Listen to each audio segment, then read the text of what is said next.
Christ family, welcome back. Good morning. Hi. Morning. We're on lesson 277. This is entitled, Let Me Not Bind Your Son with Laws I Made.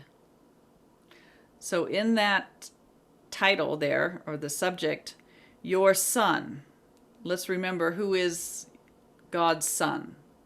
We are. We're one shared holy self. Our name is Christ. Okay, so that's your son that refers to.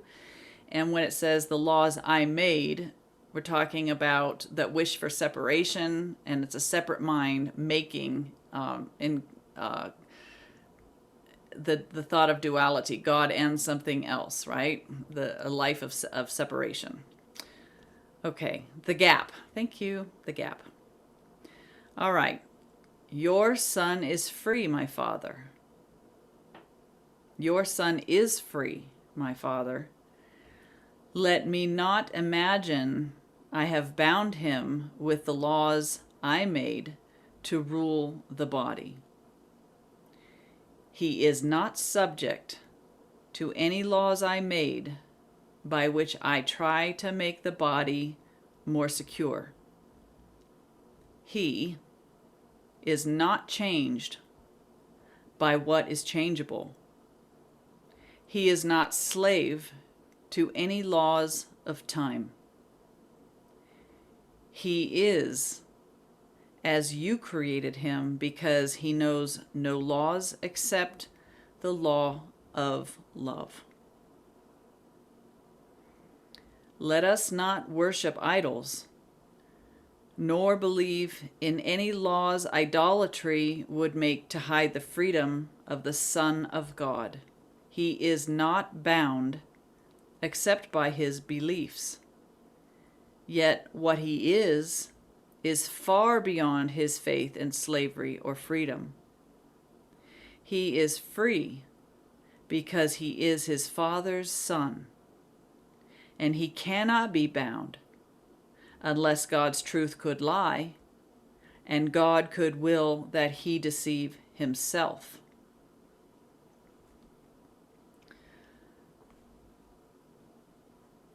So God's Son, what we are in truth, beyond the gap, beyond the so-called separation, what we are in truth cannot be changed because God is changeless. Anything that changes only seems to occur in the gap. So he's saying that we as the Son of God in our true identity can never be affected or changed by any illusion, anything happening in the so-called world of separation. We as the Son of God are never slave to any of the so-called laws of time. Can we look at that? What are those so-called laws of time?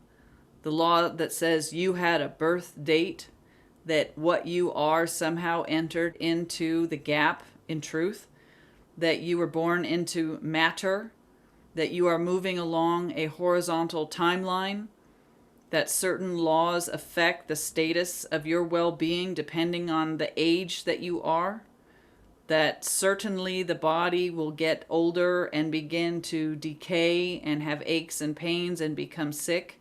And ultimately, the grand law of time is that death is inevitable and actually natural. So what we are in truth, we are not slave to any of those beliefs. That's the ego, how it tried to shackle the Son of God. We're not slave to those so-called laws.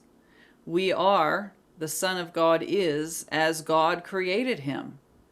There's no law to change what God has decreed.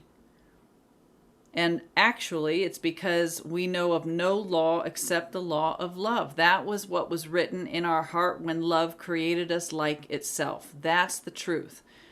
So he's speaking to us here in the total absolute, to locate yourself where you are in God, how you are spiritual, an idea in the mind of God, how you are. You are life eternal, without beginning, without end. that you share the mind of God, that God's life is all there is to your life, that you are not matter bound.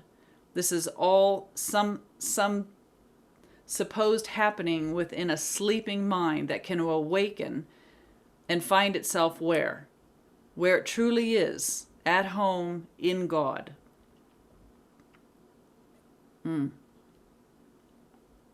We're not bound, except if we choose to believe it.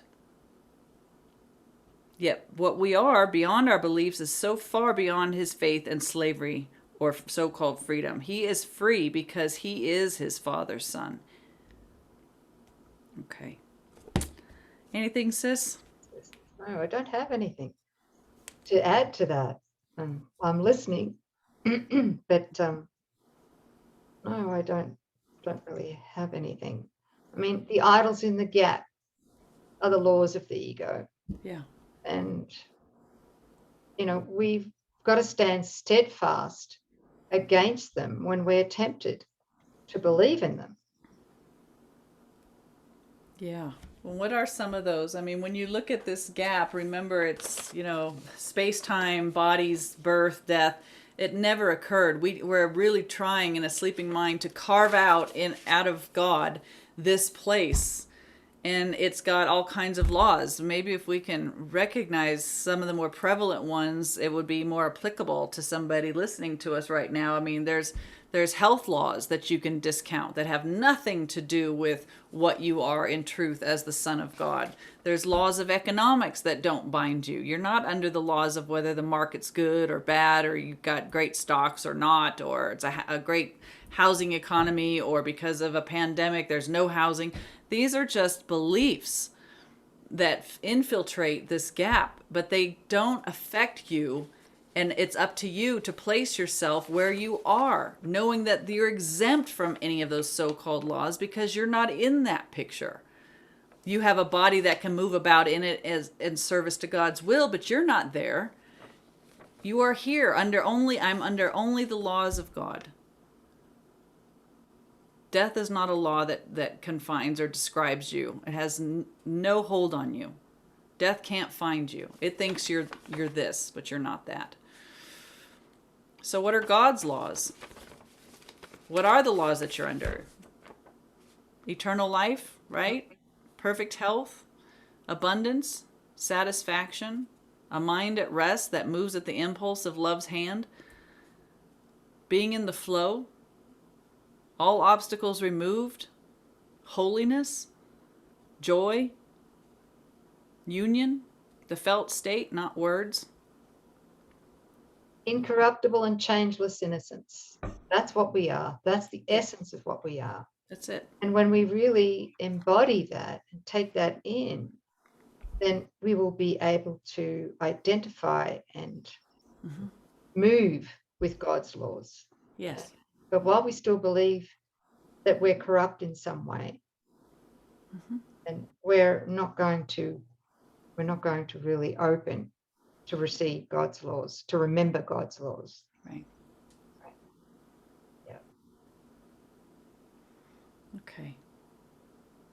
So let me not bind myself. Let me not bind my family. Let me not bind any brother with the ego's so-called laws. Let me not locate myself or any brother in the gap. Let me honor my brother and myself and God by affirming where we truly are, one son at home in God as God created us. And to claim that. Yeah. Especially when we're triggered by somebody else, right? Yeah, that's the response to any trigger. That affirmation. Turn away from what physical sense is reporting. You can do it. Turning away and just accepting, affirming what is true. What fun. It is fun once you get some traction going. It's a joy to stand witness to what God's doing. Yeah. Yeah. It's true, sis. Okay, Thank lesson you. 277. Thanks, everybody. Thanks, beautiful family. Thank you. Bye, everybody.